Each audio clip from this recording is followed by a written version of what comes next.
ውዴታ የሚረጋገጠው በመጨፈር ከበሮ በመደለቅ ሳይሆን በተግባር እንደሆነ ስለሚያውቁ ጦልሃ ጸንተዋል።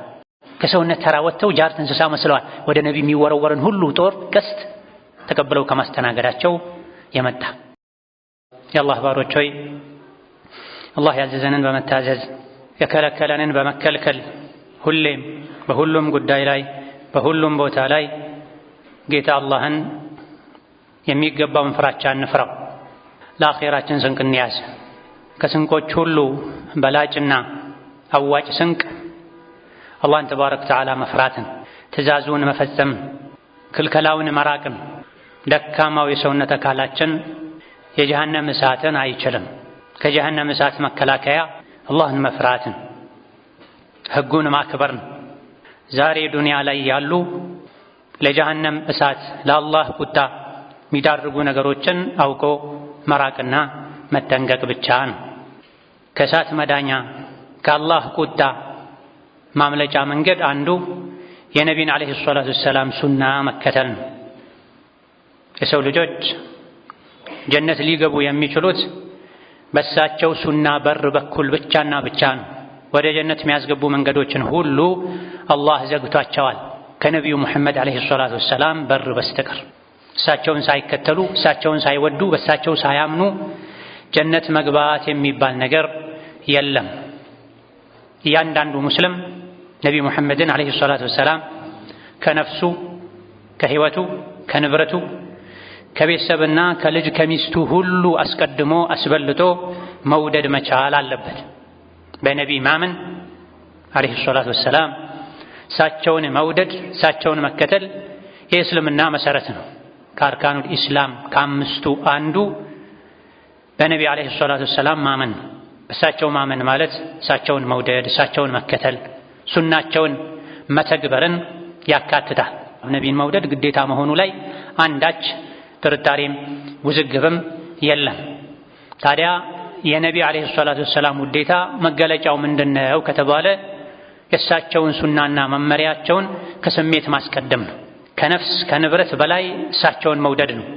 አንድ ሰው የተለያየ ሀብት ንብረት ቢኖረው ይሄን ሀብት ንብረትህን ከምታጣ ነቢ ጋር መገናኘትን ከምታጣ ከሁለቱ አንዱን ምረጥ ቢባል እኔ ሁሉን ነገር አጥቼ ከነቢ ጋር ብገናኝ ይሻለኛል ካለ እውነት ነቢን ወዷል ማለት ነው። አንድ ሰው ካለው ንብረት ቁሳቁስ ነቢን የሚያስቀድም ነቢን የሚያስበልጥ ሰው ስሜቱን ለሳቸው ሱና ተገዢ ያደርጋል፣ በዚህ ልክ የሚወዳቸው እስከሆነ ድረስ። ይህ ብቻም አይደለም፣ ለዲናቸው መከላከል፣ ሱናቸውን ተግብሮ ሌሎች እንዲተገብሩ ሰበብ መሆን፣ ወደ እሳቸው ዲን መጣራት፣ በመልካም ማዘዝ ከመጥፎ መከልከል የነቢዩ ዓለይሂ ሰላቱ ወሰላም ትልቁ ውዴታ መገለጫ የሚባለው ይህ ነው። የአላህ ባሮች ሆይ በሁሉም ነገር የኛ ከኋላ የመጣን ሙስሊሞች ራእያ ሱሐቦች ናቸው። ከማንም በላይ ነቢን የሚወዱ ዓለይሂ ሰላቱ ወሰላም ሐሳባቸውን የተረዱ ሱሐቦች ናቸው። የእሳቸውን አሰጋገድ፣ የእሳቸውን ሐጅ አደራረግ፣ የእሳቸውን ዒባዳ አፈጻጸም በሙሉ ለእኛ አንድ በአንድ አይተው ያስተላለፉልንም ሱሐቦች ናቸው። ታዲያ የነቢዩ ዓለይሂ ሰላቱ ወሰላም ውዴታ ምንነቱ የገባቸው ሱሐቦች ነቢይን ዓለይሂ ሰላቱ ወሰላም እንዴት ነበር የሚወዷቸው? ልክ እንደነሱ እንወዳቸው ዘንድ ብለን ጥናት ማድረግ መቻል አለብን። ከኋላ መተን ከሱሐቦች ፊት መቅደም መቻል የለብንም። ይሄን ማሰብም የለብንም። ስለ ነቢዩ ዓለይሂ ሰላቱ ወሰላም ሁሉን ነገር ያስተላለፉልን ሱሐቦች ናቸው እንጂ እኛ በአይናችን አላየናቸው፣ በጆሮአችን አልሰማናቸው። የእሳቸውን ንግግር በሰነድ ወደኛ ያስተላለፉት የዒባዳ አፈጻጸማቸውን ለቀጣይ ትውልድ ያሳወቁት ሱሐቦች ናቸው። ይሄን በመከታተል ላይ ሱናቸውን ተከታትሎ ተገንዝቦ ለቀጣይ ትውልድ ማስተላለፍ ላይ ተጠምደው ሱቃቸውን የዘጉ አሉ፣ ንግዳቸውን የተው። ከሱሐቦች ውስጥ አስመጪ አከፋፋይ የነበሩ ነበሩ። በዘመናዊ አነጋገር እንደ አቡ ደርዳ ያሉ ንግዳቸውን ትተዋል። ከነቢ ጋር ቁጭ ማለት ይሻለኛል፣ ብዙ ነገር ያመለጠኝ ነው ብለው አርብቶ አደር የሆኑም ነበሩ። ግመልን ጥሩ ሳር ባለበት ሁሉ ተከትለው ሄደው ግመል የሚያረቡ ነበሩ። እኔ ከግመል ጭራ ኋላ ኋላ የሄድኩ ብዙ ነገር ያመለጠኝ ነው ብለው የሚወዱትን የግመል እርባታን ትተው ከነቢ ዓለይሂ ሰላቱ ወሰላም ቁጭ ያሉ ተገኝተዋል። እርሻ ትተው የተቀመጡ ተገኝተዋል። ስለዚህ ከማንም በላይ የነቢን ዲን ያውቃሉ ሱሐቦች። ከማንም በላይ ሱናቸውን ይወዳሉ፣ ይተገብራሉ። ከማንም በላይ ሱናን ለመተግበር አላህን መልእክተኛውን ሊያስደስት የሚችልን ነገር ለማድረግ ጉጉትና ፍላጎት አላቸው። ኸይር ሁሉ እነሱ ዘንድ ነው ያለው። እንዴት ነበር ነቢና ሰለላሁ ዐለይሂ ወሰለም የሚወዷቸው? ሲራን ሐዲትን ስናገላብጥ እጅግ በጣም አጂብ የሚያስብሉ እንዲህም አለ እንዲህ የሚያስብሉ የመውደድ ተምሳሌቶችን አሳይተውን ሄደዋል። እንደ አጠቃላይ አነስ ብኑ ማሊክ ሰሐቦች ለነቢዩ ዐለይሂ ሰላቱ ወሰላም የነበራቸውን ውዴታ ሲገልጹት ምን አሉ? ማ ካነ ሸኽሱን አሐበ ኢለይሂም ሚን ረሱሊላሂ ሰለላሁ ዐለይሂ ወሰለም አሉ። ሰሐቦች ዘንድ ከነቢዩ ዐለይሂ ሰላቱ ወሰላም የበለጠ የሚወዱት አንድ ሰው እንኳን አልነበረም። ሁሉም ሰሐቦች እንደ ነቢዩ የሚወዱ እሱ አልነበረም። ከልጃቸው ከሚስታቸው ከወላጃቸው የበለጠ ነቢይን ይወዱ ነበር ዐለይሂ ሰላቱ ወሰላም፣ ያከብሯቸው ነበር።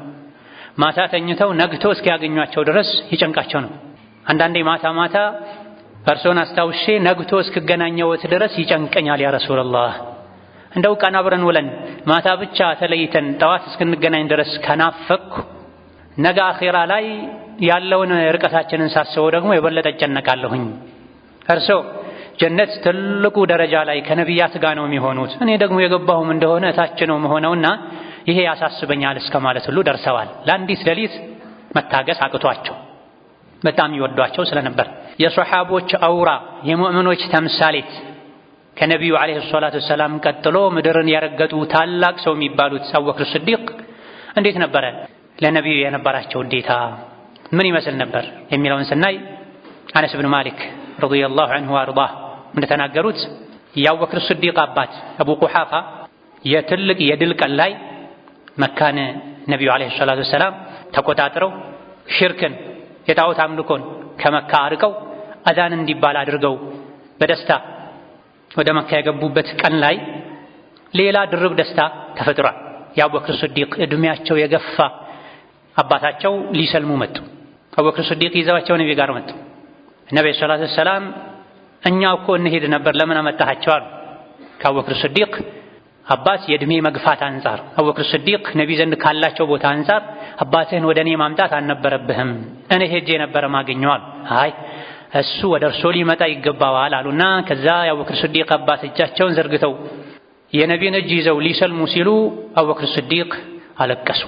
ይሄኔ ነቢ ገረማቸው። ማ ዩብኪ ካሏቸው ለምን ታለቅሳለህ ምን አስለቀሰህ አሏቸው። ምክንያቱም ይህ የለቅሶ ቀንም ቦታም አይደለም፣ ተውሂድ ሐቁን ያገኘበት የበላይነቱን ያገኘበት ነቢዩ ዐለይሂ ሰላቱ ወሰላም ወደ መካ በድል የተመለሱበት፣ ሽርክ አንገቱን የደፋበት፣ ሙሽሪክ የሸሸበት የተደበቀበት፣ የአላህ የጥሪ ቃል የተውሂድ ቃል አዛን መካ ላይ ካዕባ ላይ ከፍ ተደርጎ የወጣበት፣ ጭራሽ ደግሞ የአቡበክር ሲዲቅን ደስታ እጥፍ ድርብ የሚያደርገው አባታቸው ለመስለም የቀረበበት ቀን ነው።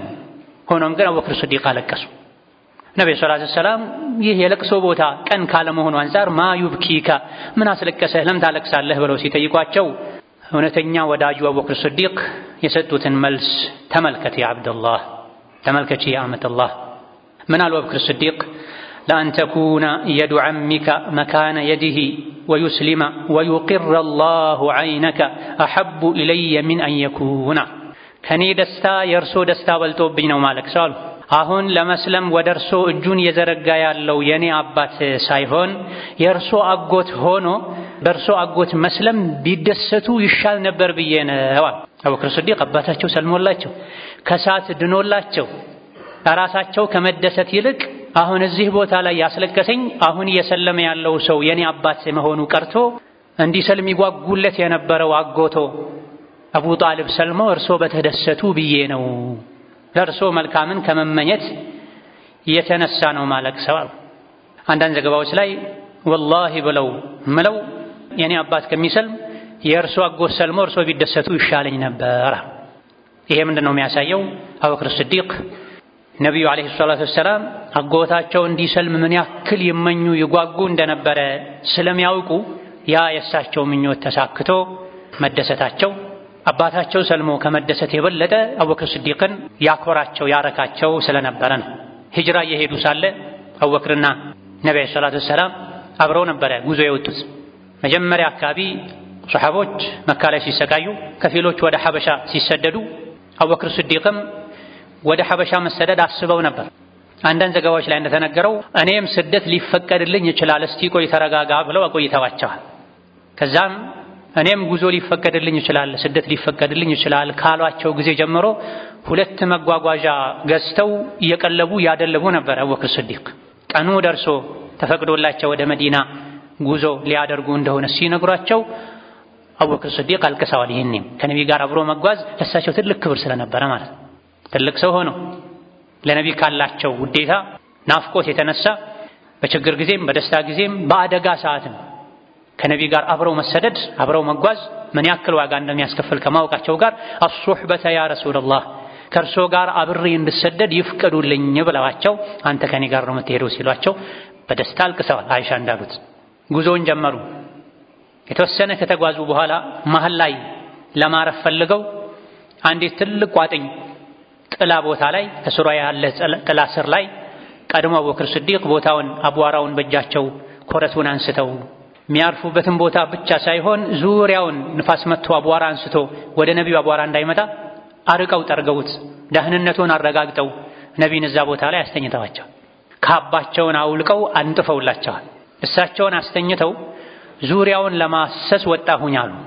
ዙሪያውን አይቼ ሰላም መሆኑን ካረጋገጥኩ በኋላ አንድ እረኛ በአቅራቢያ አግኝቼ ከፍየሎችህ ውስጥ ወተት ያላት ፍየል ካለች ላልብ ትፈቅድልኛለህ እንዴ ብለው አስፈቅደው አዎን ብሏቸው እረኛው ራሱ ቀድሞ የፍየሊቱን ጡት አቧራውን እንዲያራግፍ እንዲያጸዳ አዘውት ታልቦ ወተት ከዛ በኋላ ደግሞ የውሃ ዕቃ ነበራቸው። በዛ ዕቃ የሚጠጡት ውዱእ የሚያደርጉበትም ውሃ ሞልቼ ሁለቱን ይዤ ወደ ነቢዩ ዓለይሂ ሰላቱ ወሰላም ስሄድ ተኝተው ደረስኩባቸው እና መቀስቀስ ከበደኛል። እንቅልፋቸውን ማቋረጥ ከበደኝ። መለስ ብዬ ራቅ ብዬ ጠብቄያቸው ድጋሜ ተመልሼ ተነስተው ደርሼባቸው ውሃውንም ወተቱንም ሰጠኋቸው። እንካ ጠጣ ያ ረሱላህ ብያቸው ተቀበለው ጠጡ። እሳቸው ጠጥተው እኔ ረካሁኝ ይላል። ወተቱን አቀረብኩላቸው። ሲቆይ ወተቱ ሞቅ ብሎ ስለነበረ ቀዝቃዛ ውሃ ጨምሬ አቀዝቅዤ ሰጠኋቸው። እንካ ጠጣ ያ ረሱላህ ብያቸው ተቀበለው ሲጠጡ ፈሸሪባ ሐታ ረዲቷ እሳቸው ጠግበው ለጠጡት እኔ ተደሰትኩ ረካሁኛ። ከዛም ጉዞ አንቀጥልም እንዴ ያልኳቸው እሺ እንሂድ ብለውኝ ትንሽ እንደተጓዘን ከኋላችን ነቢና አቡበክር ስዲቅን ፈልገው እንዲያመጡ የተላኩ ቅጥረኞች ነበሩ። ሙሐመድን ጓደኛው አቡበክርን አግኝቶ ያመጣ 100 ግመል ይሸለማል ተብሎ መካ በሙሉ ሰዎች ወጥተው የፈለጉ ነው። ሱራቃ የሚባል ሰው ደረሰባቸው። ይሄኔም አቡበክር ስዲቅ ያ ረሱላህ የሚፈልጉን ሰዎች እኮ ደረሱብን አሏቸው። ነቢዩ ምን አሏቸው? ይሄኔ ላ ተሕዘን ኢነላህ መዐና አታስብ አላህ ከኛ ጋር ነው ይጠብቀናል። ይሄን ቢሏቸውም አልተረጋጉም። የሚፈልገው ሰው ቀስተኛ ነው ፈረሰኛ ነው። ተከትሏቸው በጣም ሲጠጋ ጥቂት ሜትሮች ብቻ ሲቀሩት አቡበክር ስዲቅ አሁንም አለቀሱ። ምን ነው ሲሏቸው ማ አብኪ ነፍሲ ወላኪን አብኪከ ያ ረሱላህ ጠላት እየፈለገን ነው ደርሶብናል። አሁን ያለቀስኩ ያለሁት ለራሴ ነፍስ ተጨንቄ አይደለም ያ ረሱላህ ለእርሱ አስቤ ነው አሏቸው። ይሄኔ ነብዩ ሰለላሁ ዐለይሂ ወሰለም ዱዓ አደረጉ። አላሁመ ክፊናሁ ቢማ ሺእታ ይሄን ለሸር ለተንኮል የሚፈልገንን ሰው አንተ ራስህ ያዘልን በፈለከው መንገድ ተከላከልልን ጥቃቱን አሉ። ይጋለብበት የነበረው ፈረስ አሻዋ ውስጥ እግሩ ሰምጦ ሰውየው ወደቀ። ድጋሚ ተነስቶ አሁንም መጋለብ ሲጀምር እንደገና ከፊተኛው የበለጠ የፈረሱ እግር አሻዋ ውስጥ ሰምጦ መጓዝ አቃተውና አስተዋይ ሰው ነበረ። አይ እነዚህ ሰዎች ከአላህ የተጠበቁ ናቸው አይነኩም ማለት ነው። ከፈረሱ ወድቆ አያውቅም። የተመሰከረለት ፈረሰኛ ነው። የሰው ኮቴን ብቻ በማየት ሰው ቤት በኩል እንደሄደ የሚያውቅ ሰው ነው። ወርውሮ ቀስት ወርውሮ ማይስት ሰው ነው። አስቦት የወጣውን ነገር የማሳካቱ እድል 100% ለመቶ የቀረበ ነው ማለት ይቻላል። በዛ ላይ ቀርቧል፣ አግኝቷቸዋል፣ ደርሶባቸዋል። ቀድራ ሩምሒን አው ሩምሐይን ይላል። አንድ ወይም 2 ቀስት የሚያክል ብቻ ነው በመካከላችን ርቀት ያለዋል። ነገር ግን ነብዩ ሰለላሁ ዐለይሂ ወሰለም ትልቅ ዱዓ አደረጉ። ከድሮ ጀምሮ የአላህ ወልዮች ሷሊሖች የሚያደርጉት ዱዓ ነው። በየትኛውም ዘመን የሚገኝ አደጋ ጠላትን የፈራ ሰው ካደረገው አላህ ከፈራው ነገር እንዲድን የሚያደርገው ዱዓ ነው። ነቢ ያደረጉት ምን አሉ? አላሁመ ክፊናሁ ቢማ ሺእት አደጋን፣ አውሬን፣ ሰውን፣ ጠላትን የፈራ ሰው ይሄን ዱዓ ካደረገ አላህ ከፈራው ነገር ያድነዋል ተብሏል። ምንድነው ዱዓው? ጌታዬ ሆይ ይሄን ሊያጠቃኝ የመጣ ያለውን አካል አንተ በፈለከው መንገድ መልስልኝ ያዝልኝ ይባላል። ነብዩ ሰለላሁ ዐለይሂ ወሰለም ይሄን ዱዓ አደረጉ። አሸዋ ያዘው። አብዛኛው አቋርጦት የመጣው መንገድ አሸዋማ ነው። የተማ አሸዋ ይዞት የማያውቀው ሰው እዛች ጋር ሲደርስ ግን አላህ ተባረከ ወተዓላ ምድር እንድትይዘው አዞ በተደጋጋሚ የፈረሱ ግረሻው ሰምቶበት ወድቆ ተማረ። አይ እነዚህ ሰዎች አይደረስባቸውም ማለት ነው፣ ልዩ ጥበቃ አላቸው ማለት ነው ብሎ ነፍሳቸውን ሊወስድ የመጣው ሰው እንደማይሳካለት ሲያውቅ ምን አለ? ቁሙ ባላችሁበት፣ እንደማልነካችሁ ቃል ገባላችኋለሁ፣ እንደው ምን ልስጣችሁ? ስንቅ ላቀብላችሁ፣ ውሃ ልስጣችሁ፣ ምግብ ልስጣችሁ ብሎ በትህትና ጠይቆ አይ ምንም አንፈልግም ካንተ፣ እንደው ከቻልክ አንተ እየተመለስክ እኛን ፍለጋ ወደዚህ የሚመጡ ሌላ ሽልማት ቃል የተገባላቸው ሰዎችን ካገኘህ በዚህ አቅጣጫ እንደማያገኙን የነገርክ መልስልን፣ ይሄን ብቻ ከቻልክ አድርግ አሏቸው። ኋላ ላይ የሰለሙ ትልቅ ሱሐባ ናቸው። ሱራቃ ኢብኑ ማሊክ እሺ ብለው ተመልሰዋል። እሳቸው ወደ መዲና ጉዟቸውን ቀጥለዋል። አቡበክር ስዲቅ ከዚህ የጉዞ የሂጅራ ታሪካቸው ላይ ብዙ የነብዩ ውዴታን የሚያስተምር ተግባሮችን ፈጽመዋል። ገና ከመካ አካባቢ እንደወጡ ዋሻ ውስጥ በተደበቁበት ጊዜ ቀድመው ገብተው ዋሻው እንደጠራረጉ የነበረውን ቀዳዳ በቻሉት ሁሉ እንደደፈኑ አንድ ቀዳዳ ቀርቶ በጉልበታቸው ደፍነውት ተናዳፊ ነፍሳት መጥቶ እንደነደፋቸው ወዘተ ተነግሯል። የተጓዙ ሳለ ለሳቸው ወተት እስከ ማለብ ድረስ ውሃ ፈልጎ እስከ መቅዳት ድረስ ዙሪያውን የሚያርፉበትን ቦታ አቧራ ተነስቶ እንዳይቆሹ እንዳይቸገሩ ዙሪያውን እስከ መጥረግ ድረስ ተኝተው አልቀሰቅስም ብለው ይዘው ጠብቀው ዳግም ወተት አቀዝቅዘው እስከ መስጠት ድረስ እሳቸው ሲጠጡ እኔ ረካው እስከ ማለት ድረስ ጠላት ሲመጣ እንደ ሕፃን እስከ ማልቀስ ድረስ ደርሰዋል። እንዲህ ነበር የሚወዷቸው አቡበክር ሲዲቅ፣ ለእሳቸው በመከላከል ለዲናቸው በመከላከል ሕይወታቸውን ንብረታቸውን ለእሳቸው አሳልፎ በመስጠት። ዑመርም አሉ። አንዴ ነቢዩና ዑመር እጅ ለእጅ ተያይዘው ሳለ ዑመር ውዴታቸው በጣም ጨመርና በተለይ ነቢ እጃቸውን ይዘዋቸው ስለነበረ ያ ረሱላላህ አሏቸው። ዑመር አንተ የአላህ መልእክተኛ ሆይ እርሶን ዘንድ ከሁሉም በላይ የተወደዱ ኖት ነፍሴ ስትቀር አሉ ዑመር። ከነፍሴ በስተቀር ከሁሉም አስበልጬ እርሶን ወዳለሁ ሲሏቸው አይ ዑመር ገና ነህ ማለት ነው፣ ከነፍስህም አስበልጠህ ካልወደድከኝ አላመንከም አሏቸው። ምንም ሳያመነቱ ትንሽ ላሰበበት ሳይሉ ምን አሉ? አሁን እርሶ ከነፍሴም በላይ እኔ ዘንድ ውድ ነዎት ሲሏቸው አልአነ ያ ዑመር፣ አሁን ነው ዑመር ሆይ ሙእምን የሆንከው ሙሉ ኢማንህ የተመሰከረው አሁን ነው ብለዋቸዋል። ዑመር ሸይጣን የሚፈራቸው ዑመር፣ ሕፃናት እሳቸው ሲመጡ መንገድ የሚለቁላቸው ዑመር ለነቢዩ ውዴታ ጊዜ ልባቸው አላስችል ብሎት በራሳቸው ጊዜ ውዴታቸውን ገልጸዋል። በምን ነበር የሚወዷቸው? ዲናቸውን በመጠበቅ ነው፣ ሱናቸውን በማስተግበር ነው። ዓሊ ኢብኑ አቢ ጣሊብም የመካ ቁረይሾች ነቢይን ዓለይሂ ሰላቱ ወሰላም ሊገድሉ በሌሊት አድማ አድርገው በአቡ ጃህል ጨካኙ የሰው አውሬ እየተመሩ በማታ የነቢይን ቤት ከበው ነበር ነቢይን ለመግደል። ሙሐመድን አንድ ሰው ቢገድለው የሙሐመድ ቤተሰቦች ልጃችንን የገደለብንን ሰው እንገድላለን ብለው ይነሳሉ። ስለዚህ አንድ ሰው ብቻ ገድሎት በቀል ውስጥ ከሚገቡ ከመካ ጎሳዎች የአረብ ጎሳዎች በሙሉ ወጣት አውጣተን ሰብስበን በጋራ እንግደለው ብለው ሸይጣን ይሄን ሐሳብ አቅርቦላቸው በዚህ ተስማምተው አቡ ጃህል ይሄን ለማስፈጸም በመሪነት ተመርጦ በሌሊት ሄደው ቤታቸውን ከበው የነቢይን መውጣት እየጠበቁ ነበር። እዚህ ጋር ዓሊ ምንድን ያደረጉት? ነቢዩ ዓለይሂ ሰላቱ ወሰላም ሊገደሉ የተፈለጉ እንደሆነ ከማወቃቸው ጋር ነቢዩ ዓለይሂ ሰላቱ ወሰላም በሌሊት ወጥተው ከመካ በደንብ እንዲርቁ ነቢዩ እዛው ቤት ነው ያሉት፣ ሌሊት ላይ ሲወጣ መተን እንገድለዋለን ብለው ደግሞ እንዲዘናጉ ዓሊ ብን አቢ ጣሊብ የነቢዩ ዓለይሂ ሰላቱ ወሰላም ፍራሽ ላይ ተኝተው ራሳቸውን ነፍሳቸውን አሳልፈው ሰጥተዋል። የነቢይ ቤት ይታወቃል፣ መተኛ ፍራሻቸው ይታወቃል። በሌሊት አጭልቀው ያዩ የነቢይን መኖር አረጋግጠው ነቢይ አለ ሙሐመድ አለ ሲወጣ እንመተዋለን ብለው እየጠበቁ ነው። ዓሊ ግን እዛች ቦታ ላይ ተኝተው እያዘናጉ ነው። እሳቸው ቦታ ላይ ተኝተው ነቢይ ደግሞ ከአቡበክር ስዲቅ ጋር ወጥተው እየራቁ ነው፣ ስደት እየሄዱ ነው። መቆየቱ መጠበቁ ሲረዝምባቸው ቤት ገብተው ሊያደርጉ የሚችሉትን ነገር ዓሊ ያውቃሉ።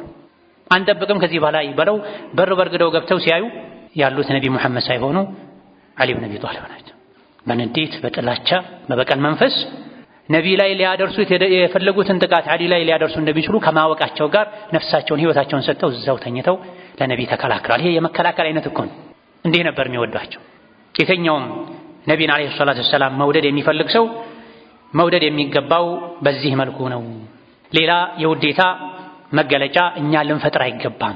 ሕይወታቸውን፣ ንብረታቸውን፣ አካላቸውን አሳልፈው ለነቢዩ ውዴታ የሰጡ ሰዎች ያላደረጉትን ነገር ከማድረግ ልንታቀብ ይገባናል። إنما المؤمنون الذين آمنوا بالله ورسوله ثم لم يرتابوا وجاهدوا بأموالهم وأنفسهم في سبيل الله أولئك هم الصادقون إلى القرآن እውነተኛ አማኞች ማለት እነዚያ በገንዘባቸው በህይወታቸው በአላህ መንገድ የታገሉ ናቸው፣ አምነው እምነታቸው ላይ ያልተጠራጠሩ ናቸው። እውነተኛ አማኞችም እነዚህ ናቸው ይላል አላህ ተባረከ ወተዓላ። ለዲኑ ገንዘባችንን፣ ጉልበታችንን፣ ህይወታችንን፣ ሙሉ ጊዜያችንን ሰጥተን በመታገል ነው የነቢዩን ሱና ልናስከተል እውነተኛ የእሳቸው ወዳጆች መሆናችንን ልናስመሰክር የሚገባው። أقول قولي هذا وأستغفر الله لي ولكم ولسائر المسلمين من كل ذنب وخطيئة فاستغفروه إنه هو الغفور الرحيم والبر الكريم.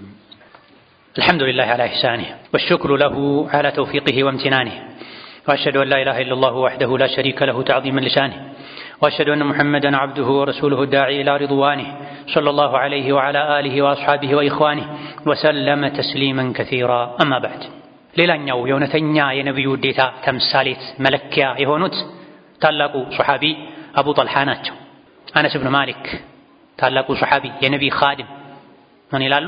የኡሑድ ዘመቻ ቀን ላይ የተወሰኑ ሰዎች የሙሽሪኮች ጦር ከቁጥሩ ብዛት አንፃር ከስልታዊ አመጣጡ ድንገተኛ አመጣጡ አንፃር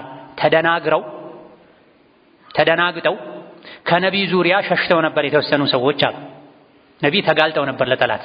የነቢይን ዙሪያ ከበው ከሳቸው በቅርብ ርቀት ሲዋጉ ለሳቸው ሲከላከሉ የነበሩ የተወሰኑ ሰዎች የሆነ ሰዓት ላይ መደናገጥ ተፈጥሮ ነቢይን ትተዋቸው ሸሽተው ነበር። አቡ ጠልሓ ግን ሁሉንም ትተው የሄዱትን ተክተው የቻሉትን ያክል ሁሉ እየተፋለሙ ነበር። አቡ ጠልሓ የቀስት ውርወራ ልዩ ተሰጥኦ ነበራቸዋል። መተው አይስቱም ነበር። ወደ ነቢዩ ዓለይሂ ሰላቱ ወሰላም የሚወረወረው ቀስት በሙሉ አቡ ጠልሓ ላይ እያረፈ አቡ ጠልሓ ሰው ሳይሆን ጃርት እንስሳ ነበር የሚመስሉት ተብሏል። የተወረወረው ጦር የተወረወረው ቀስት አቡ ጠልሓ ላይ እየተሰካ ነፍሳቸውን አሳልፈው ሰጥተው፣ በዛ በኩል ሰዎች ሲተላለፉ ቀስት የያዙ ሰዎችን ባዩ ቁጥር ነብዩ ሰለላሁ ዐለይሂ ወሰለም ለአቡ ጠልሓ ስጡት ነበር የሚሉት። አንተ ያዝከውን መሳሪያ ለአቡ ጠልሓ ስጠው፣ እሱ ነው በአግባቡ የሚጠቀመው እያሉ ቀስት የያዙ ሰዎች ለአቡ ጠልሓ እንዲሰጡ ያደርጉ ነበር ነብዩ ሰለላሁ ዐለይሂ ወሰለም። አቡ ጠልሓ ነፍሳቸውን ራሳቸውን ሁሉ ረስተው ለነቢይ ነበር የሚከላከሉት። በዚህ መሃል ተረባርበው ተንጋግተው ነቢይን ለመግደል ሌላ ታርጌት ዓላማ የሌላቸው እስኪመስሉ ድረስ ሁሉም ይረባረቡ የነበረው ዋናውን ራሱ ነቢይን ለመግደል ነበር። ያን ሁሉ የመከቱ የነበረ የሆነ ሰዓት ላይ አቡ ጠልሓ ነበር።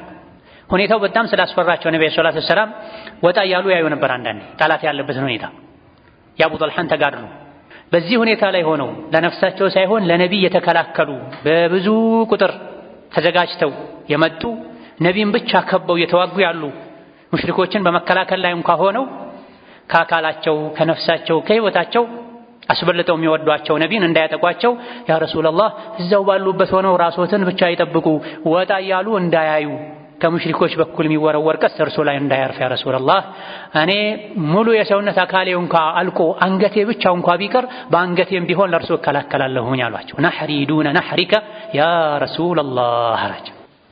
ሌላው አካላቴ ተቆራርጦ ይለቅ። እንደ ሰው ልጅ የመጨረሻ እስትንፋሱ ያለው አንገቱ ላይ ነው። ነሕሪ የኔ አንገት ዱነ ነሕሪካ ለእርሱ አንገት መከላከያ ይሆናል። ገና ነኝ አሁን ቆሜ እየተከላከልኩኝ ነው። ሌላ አካላቴ አልቆ አንገቴ ብቻ እንኳን ቢቀር በአንገቴ እንኳን ለእርሱ እከላከላለሁና እዛው ባሉበት ይሁኑ ወጣ እያሉ እንዳያዩ አሏቸው። ይሄ ነው የውዴታ ጥግ፣ ይሄ ነው የውዴታ መገለጫ። ህይወትን መስጠት፣ አንገትን መስጠት፣ ራስን ረስቶ ለሳቸው መከላከል። ምን አስገደዳችሁ? ልጄ እንድርሃለሁ፣ ሱቄን ሰጠሃለሁ፣ ከኔ በኋላ ነቢይ ያረጋሃለሁ፣ ሾመሃለሁ ብሏቸውን አይደለም። የነቢይ ውዴታ የጀነት ቁልፍ እንደሆነ ስለሚያውቁ ውዴታ የሚረጋገጠው በመጨፈር ከበሮ በመደለቅ ሳይሆን በተግባር እንደሆነ ስለሚያውቁ ሩህን በመስጠት ህይወትን በመስጠት ገንዘብን በመስጠት ብቻ እንደሚገለጽ ስለሚያውቁ ይሄ ለአቡ ጠልሓ የተሰጠ ትልቅ የአላህ እድል ነው፣ ተሰጠው ነው። ሌሎች ብዙዎች እየሸሹ አቡ ጠልሓ ጸንተዋል። ከሰውነት ተራ ወጥተው ጃርት እንስሳ መስለዋል። ወደ ነቢይ የሚወረወርን ሁሉ ጦር ቀስት ተቀብለው ከማስተናገዳቸው የመጣ ሌሎችም ብዙ ምሳሌዎች አሉ። አንድ ኹጥባ፣ ሁለት ኹጥባ፣ 10 ኹጥባ ሁሉ ሊዘልቀው የማይችል እንደዚህ አይነት አርአያዎች ተምሳሌቶች አሉ። እውነተኛውን ውዴታ ከነዚህ ሱሐቦች ልንማር ይገባናል። ከነዚህ ሱሐቦች መሃል አንድ ሱሐባ እንኳ አሁን እየተደረገ ባለው መልኩ መውሊድ ብሎ አላከበረም። አንድ ሱሐባ አንድ የሱሐባ ተከታይ ደረሳ ታቢዒ እንኳ አሁን እየተደረገ ባለው መልኩ መውሊድ ሲያከብር አልታየም። ኢማም አቡ ሐኒፋ፣ ኢማም ማሊክ፣ ኢማም ሻፊዒ፣ ኢማም አሕመድ አራቱ በየሀገሩ ያለ በየዓለሙ ያለ ህዝበ ሙስሊም የሚከተላቸው መድሀብ መስራቾች ኢማሞቻችን አንዳቸውም መውሊድ አላከበሩም። የአንዳቸውም ኪታብ ውስጥ የለም። ኢማም አቡ ሐኒፋ ኪታቦች አላቸው። ኢማም ማሊክ ኪታቦች አላቸው። ኢማም ሻፊዒ በራሳቸው እጅ የጻፏቸው ኪታቦች አላቸው፣ ትልልቅ ኪታቦች። ኢማም አሕመድም እንደዚሁ የተኛውም ኪታባቸው ላይ መውሊድን ማክበር የሚል አንድ ርዕስ የለም፣ ንዑስ ርዕስም የለም፣ ፈሱልም የለም፣ መስመርም ሰጥርም የለም። እውነተኛው የነቢዩ ውዴታ የእሳቸውን ውልደት ማክበር ሱናቸውን በመኖር በመተግበር በማስተግበር ነበር። 24 ሰዓት ዲናቸውን በማገልገል ነበር። እነሱ ዘንድ የሚለብሱትን አጥተው ልብሳቸውን ሸጠው የእሳቸውን ሐዲስ የሚጽፉበትን ወረቀት ገዝተዋል እኮ። የሚጽፉበት አጥተው የቤታቸውን ጣሪያ ግርግዳ እንጨቱን ነቅለው ሸጠው ሐዲስ መጻፊያ ወረቀት እኮ ገዝተዋል ኢማሙ ማሊክ። ኢማሙ ሻፊዒ የሚጽፉበት አጥተው የቲም ስለነበሩ የቤታቸው ውሃ መቅጃ እንስራ ላይ እኮ ሐዲስ ጽፈዋል፣ የነቢይን ሐዲስ አለይሂ ሰላቱ ወሰላም። ይህን ሁሉ ያስደረጋቸው የነቢይ ውዴታ የዲን ውዴታ በዓመት አንዴ ረቢዑል አወልን አሁን እንደሚባለው በነሻጣ በድቤ በመንዙማ ማዋል አቅቷቸው ነው? የዚህ ግንዛቤ ሳይኖራቸው ቀርቶ ነው? አቅሙ ሳይኖራቸው ቀርቶ ነው? ጊዜው ሳይኖራቸው ቀርቶ ነው? ገዛ ተወልደው ወደ መካ ሄደው ወደ መዲና ሄደው ወደ የመን ሄደው ወደ ኢራቅ ሄደው ወደ ግብጽ ሄደው ኖረዋል። ይህን ሁሉ የተሽከረከሩት ስልጣንም ሴትም ሀብትም ፈልገው አይደለም፣ ሐዲስ ፍለጋ ነው። ከፊሉም በመማር ከፊሉም በማስተማር ህይወታቸውን በሙሉ ለነቢዩ ሱና ሰጥተዋል።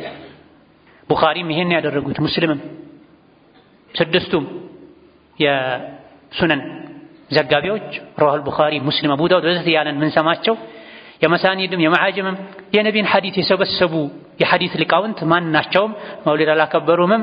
ቡኻሪ፣ ሙስሊም ላይ፣ አቡ ዳውድ ላይ፣ ትርሚዚ፣ ነሳኢ፣ ኢብኑ ማጃህ ወዘተ ላይ መውሊድ ስለማክበር አንዳችን ሐዲስ ያሰፈሩት ነገርም የለም።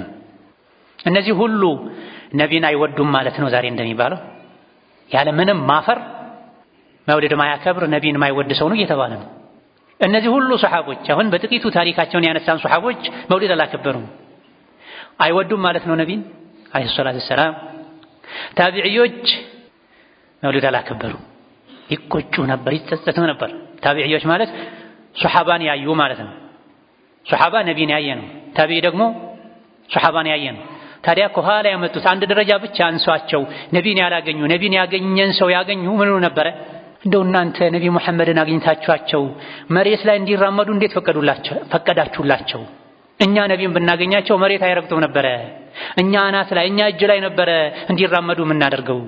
አብዱላችኋል እኮ ያሉን። እንደው እኛ ብንሆን መሬት ላይ አይራመዱም ነበር። አይ አሁን ሩቅ ሆነ እንደምታስበው አይደለም ብለው ከዛ በኋላ ከነቢይ ጎን የመቆም ዋጋው ምን እንደሆነ ምን ያክል ዋጋ እንደሚያስከፍል የሚገልጽ ታሪክ አንስተውላቸዋል። አንድ ከባድ ሌሊት ላይ ከነቢይ ጋር ነበረን ወዘተ ብለው ከነቢይ ጎን መቆም ዛሬ ላይ አሁን ምንጣፉ ከተነጠፈ በኋላ የመጡ ሰዎች ነቢይን በእጃችን ላይ ትከሻችን ላይ ነበር ምን ወስደው እንደሚያስብለው እንዳልሆነ ነግረዋቸዋል። እነዚህ ታቢዒዎች አላከበሩ። እንወዳቸው የምናከብራቸው ሀገራችን ላይ የምንከተላቸው የመድሀብ ባለቤት ኢማሙ ሻፊዒ፣ አልኢማሙ አልአዕዘም የሚባሉት አቡ ሐኒፋ፣ ነቢይን በጣም በመውደድ በማክበር የሚታወቁት ኢማም አሕመድ፣ ኢማም ማሊክ አላከበሩ። አይወዱም ማለት ነው ነቢይን? ጠይቅ ራስህ። ሰለፎች በሙሉ ሱሐቦች ከዛ በኋላ የነበሩት ከሱሐቦች ጀምሮ ከሁላችንም የበለጠ ዲኑን ይበልጥ ይረዳሉ። አላህ የሚወደውን ነቢይ የሚወዱትን ለማድረግ ይጥራሉ። ከማንም በላይ ሱናን ያውቃሉ፣ ይተገብራሉ። ከመሆኑም ጋር ማናቸውም አሁን እየተደረገ ባለው መልኩ መውሊድ የነቢይ ውዴታ መገለጫ ነው ብለው ሲያከብሩ አክብሮ ብለው ሲያዙም አልተገኘም። ከየት መጣ? ከጊዜ በኋላ ነው የመጣው። እነገሌ ፈቅደዋል፣ እነገሌ ፈቅደዋል፣ እነገሌ ፈቅደዋል፣ እገሌ የሚባሉት ዓሊም፣ እገሌ የሚባሉት ፈቂህ ወዘተ ይላሉ። እነዚህ ከሱሐቦች ይበልጣሉ ወይ ነው ጥያቄው። አለቀ። ሱሐቦች ያላደረጉትን ከዛ በኋላ የመጣ ሰው ማንም ያድርገው አታድርግ። ሱሐቦች ምንም ያጎደሉት ነገር የለም። ችግሩ ቀድሞ ቢድዓ ልብ ውስጥ ቦታ ከያዘ ከዛ በኋላ ለሱና ቦታ አይኖረውም። ችግሩ እዚህ ጋር ነው። ሚስጥሩም ይህ ነው። ልብ ቀድሞ በቢድዓ ናፍቆት ከተሞላ በቢድዓ ከታጨቀ ቀድሞ ቢድዓን ከተቀበለ ከዛ በኋላ ለሱና ቦታ አይኖረውም። القلوب إذا اشتغلت بالبدع أعرضت عن السنن ይላሉ። በቢድዓ የተጠመደ ሰው ሱናን ችላ ይላል። እውነተኛው የነቢዩ ውዴታ ምን እንደሆነ ይታወቃል። እሳቸውን መከተል ነው። ቁል ኢን ኩንቱም ቱሒቡነ አላህ ፈተቢዑኒ፣ አላህን የምትወዱ ከሆነ እኔን ተከተሉን። የህይወት መስክ ላይ በሙሉ እሳቸውን መከተል፣ እሳቸውን መምሰል፣ ይህ ነው እውነተኛ ውዴታ።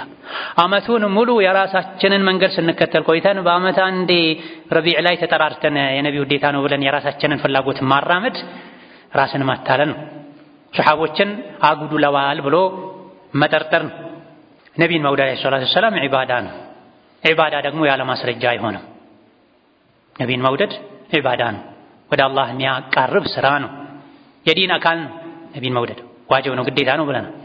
ዒባዳ ተብሎ ደግሞ አንድ ነገር ይደረግ ዘንድ የዒባዳ አካል ነው፣ የነቢዩ ውዴታ መገለጫ ነው ይባል ዘንድ ደግሞ ግልጽ ማስረጃ ያስፈልጓል። ትክክለኛና ግልጽ ማስረጃ ወይ ከቁርአን ወይ ከሐዲስ ወይ ከኢጅማዕ።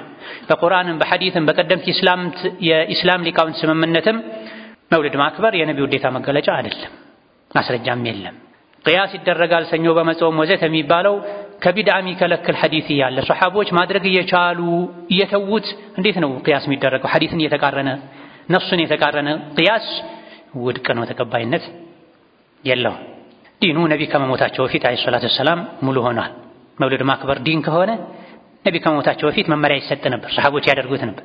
አላደረጉትም፣ የዲን አካል አይደለም ማለት ነው። ያኔ በነቢ በሱሐቦች ዘመን ዲን ያልነበረ ነገር ከዛ በኋላ የመጡ ሰዎች ዲን ነው ብለው ሊለጥፉ ሊጨምሩ አይችሉም። ዲን ላይ አዲስ ነገር መጨመር እርማት አለ፣ እኔ እርማት አለኝ እንደማለት ነው። አላህና መልእክተኛው የሆነ ነገር አጉድለዋል እኔ ጨምራለሁ እንደማለት ነው። አላህና መልእክተኛው የማያውቁትን አውቃለሁ ማለት ነው። ሁላችንም የሑደይፋን የታላቁን ሱሐቢ አንድ ንግግር ልብ እንበል፣ ከቀልባችን ሆነን እንስማው፣ ላልሰሙትም እናሰማው። ሑደይፋ ኢብኑል የማን በጀነት የተመሰከረላቸው የነቢይን ዓለይሂ ሰላቱ ወሰላም ሲር ሚስጥር ይይዙ የነበሩ ታላቅ ሰው ናቸው። ምን አሉ ሑደይፋ? ኩሉ ዒባደትን ለም የተዓበድሃ አስሓቡ ረሱሊላሂ ሰለላሁ ዐለይሂ ወሰለም ፈላ ተዓበዱሃ ፈኢነል አወለ ለም የደዕ ሊልአኺሪ መቃላ አሉ። ማንኛውም የነቢ ሰሓቦች ያልሰሩትን ዒባዳ እናንተ አትስሩት አሉ። ከፊት ያለፉ የነቢ ሰሓቦች ከኋላ የሚመጡ ሰዎች ይምሉት ብለው ባዶ አድርገው የተዉት ነገር ምንም የለም። እነሱ ሁሉን የዲን አካል ተረተው ተግብረው ሄደዋልና የነቢዩ ሰሓቦች ያልሰሩትን ዒባዳ የሚባል ነገር አትስሩ አሉ። ማ ሑደይፋ ኢብኑል የማን ሷሒቡ ሲሪ ረሱልላህ። እኚህ ሰው ሰሓቦች ያልሰሩትን አንዳች ነገር አትስሩ። ለምን? ከፊት ያለፉ ሰሓቦች ከኋላ የሚመጡት ይቀጥሉ ይምሉት ብለው የተዉት ነገር የለም ብለዋል። አላህ ተባረከ ወተዓላ ሁላችንም ቀጥተኛውን መንገድ ይምራል። ግራ ከማጋባት አላህ ይጠብቀን። ሐቁን ሐቅ አድርጎ ያሳየን። ሐቅን ለመያዝ ሐቅ ላይ ለመጽናት እሱ ያብቃን። ባጥልን ከመከተል ከመደናበር እሱ ይጠብቀን። ጠቃሚ እውቀት ከመልካም ሥራ ጋር ያደለን። ከነቢዩ ኡመት ውስጥ ሐቅ ላይ ያለ መስሎት ሐቅ ላይ ያልሆነን ሁሉ አላህ ወደ ሐቅ ይመልሰው። ሐቅ ላይ የሆነውን አላህ ሐቅ ላይ ያጽናው። ربنا آتنا في الدنيا حسنة وفي الآخرة حسنة وقنا عذاب النار. اللهم أعز الإسلام والمسلمين وأذل الشرك والمشركين ودمر أعداءك أعداء الدين واجعل هذا البلد آمنا مطمئنا سخاء رخاء وسائر بلاد المسلمين. اللهم فرج هم المهمومين ونفس كرب المكروبين واقض الدين عن المدينين واشف مرضنا ومرضانا ومرضى المسلمين واشف مرضنا ومرضانا ومرضى المسلمين واشف مرضنا ومرضانا ومرضى المسلمين وارحم موتانا وموتى المسلمين آمين والحمد لله رب العالمين وصلى الله وسلم وبارك على نبينا محمد وعلى آله.